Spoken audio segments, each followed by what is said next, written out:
Welcome to our VirtuaLaw legal analysis series. In today's episode, we will discuss the meaning, application and sample case of habeas corpus. Let's dive right into it. Habeas corpus is a Latin term that translates to "you shall have the body."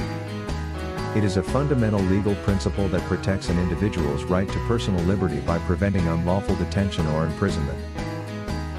The concept of habeas corpus ensures that a person has the right to challenge the legality of their detention before a court and be released if their confinement is found to be unlawful. Use and application. The primary use and application of habeas corpus is to safeguard against arbitrary or unjust imprisonment. When a person believes that they are being held against their will without lawful justification, they or their legal representatives can file a petition for a writ of habeas corpus. The writ is a court order that commands the custodian of the detained person, usually law enforcement or government officials, to bring the individual before the court. Once the individual is brought before the court, the judge reviews the circumstances of their detention to determine whether it is lawful or not. Importance of habeas corpus. Habeas corpus is considered a cornerstone of civil liberties in many democratic societies because it serves as a check against potential abuse of power by the government.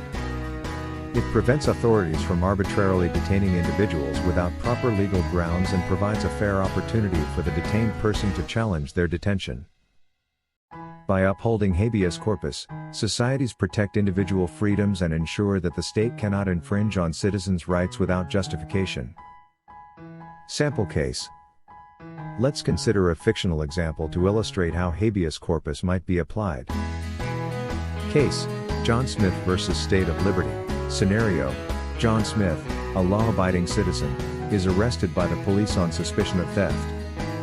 He claims that he is innocent and was wrongly identified by a witness. However, the police continue to detain him without charging him or presenting any evidence. Application. In this situation, John or his lawyer can file a petition for a writ of habeas corpus. They argue that his detention is unlawful since he has not been formally charged, and there is no credible evidence to justify his arrest. The court reviews the petition and issues a writ of habeas corpus, ordering the police to bring John before the court to justify his detention. Court proceedings.